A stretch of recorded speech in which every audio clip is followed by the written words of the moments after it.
Hello everyone, this is Bentley from Kent, Washington, and today we're going to do something a little special. First, we're going to start with some beautiful close-up footage of the Blue Hawaiian Moscow Guppies that my roommate took with our DSLR camera. This will allow you to see up close, much closer than we take in the normal shots, the subtle variances in color between the males, where the females have their color, um, how the light, dark blues, the greens, little hints of purple really look on these fish, at least as close as I can capture them on a camera. Um, and even then, the cameras don't do these guys true justice. The naked eye, there's even more things that a camera, or at least my cameras, don't pick up. I suppose if I had a crazy expensive camera, it would be a little different story. But while we enjoy this close-up footage, let me explain like the real purpose of today's video. This tank has been super popular on YouTube, by far probably my most popular tank. And I kind of wanted to go over a celebration, if you will, of the evolution of this tank in just 4 short months since I've planted it.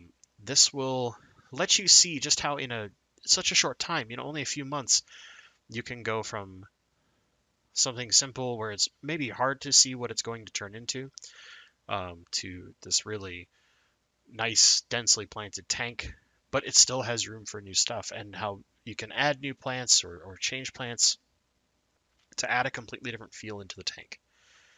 And while we do that, while we look at this evolution, and I'll explain little bits of it here and there, I also want to explain a little philosophy of mine when it comes to fish keeping, but most especially plants. So let's dive in and look at this tank when it was first planted about 4 months ago. You can see that silly little sticker. It says home of the future guppy palace. This is before the guppies were even here, 1 week before we got them. And as you can see, we have very dense plant growth. It is significantly less dense as we look. This is your literally initial planting. I had gone to a local auction, picked up a bunch of plants specifically for this plant to tank plants for this plant. But for this tank, just to give it some life, because I wanted to do lots of different things I hadn't ever done before, or maybe just stuff that I wanted to do better than I had done before. So first we have the front carpet of Ronalisma rostrata. Behind that we have corkscrew val. There's a stem that's going to be right here to the right called Clinopodium brownii, which is cool, got a little square stem to it. And 3 types of crypts. In the very front is Crypt pygmaea. Behind that is a crypt species Sri Lanka. And then behind that is, I think it's undulatus red, if I remember correctly. Top of my head, I'm spacing actually. Then we have the Stargine repens or Stargine repens. I listen to a lot of George Farmer. Forgive me. In the middle, we have the beautiful Santarum lily, and you can notice we only had this one big plant and one small plant beside it at first, and now it's huge. The beautiful Franz-Stoffel sword. Beside it, we have Crypt meoia. This is a Wendetii species. Gets a lot taller than most normal Wendetii. Beautiful red color as it grows in. Then we have the pieces of cholla wood, which are stuffed with tons of Java fern Wendelov and a little bit of Java fern trident. And you can see how it's spaced out. And as you look here close, you can see all I did is I took these child plants that I grew off a previous mother plant and friction stuffed them into the holes in the cholla wood, either with my fingers or using tweezers in some cases. And then behind that, right by the overflow, is a big thing of Cyperus helferi. So here's how it started, right? It's kind of hard when we look at a tank like this where it's got so much room to really get a feel for how it's going to grow in, how it's going to look over time. And you can see, even back then, had black beard algae I was dealing with.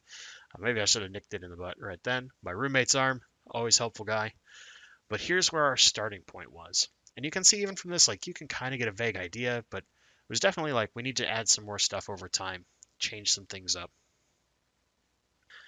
So now, we'll jump forward, and we'll see when the guppies first got added. There's just some small differences. There's some crushed coral that got put out that had been in a little bag in the overflow, raising the overall TDS of the tank the fast way, and then distributed into the tank so that it would slowly keep leaching calcium and stuff into the water. But here you can go. We finally got fish, and you can see like there are a lot of fish considering this is a 140-gallon acrylic, but at the same time, you can tell just in recent footage there are significantly more. So guppies doing guppy things in just 4 months. And then there's the fork that was in there holding down some food for them to eat that otherwise would have floated around a little too much and probably gone into the overflow.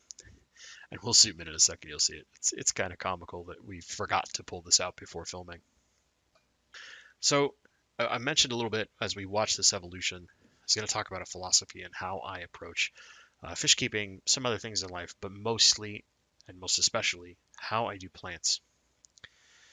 There's this concept in, I guess you'd say like the leadership sphere of things, especially in the corporate world, but just kind of how people are, where there's like finite people and infinite people, and how they play like whether that's the game of work or the game of life. A finite person is always trying to beat the competition, very specific goal, and beat only that goal. So it's whether it's I'm Microsoft and I'm gonna beat Apple on my next product I release, or I'm a car salesman and I'm gonna beat John, the best car salesman in the in the dealership. I'm gonna beat that guy, or you know, I'm gonna have the best tank at aquascaping competition X, right? Jump ahead. We're gonna see a little evolution here, and then we have the infinite player, and the infinite player doesn't care about the competition. The infinite player just wants to be the best they can be. So what does that mean? That means every day they don't care about beating another person.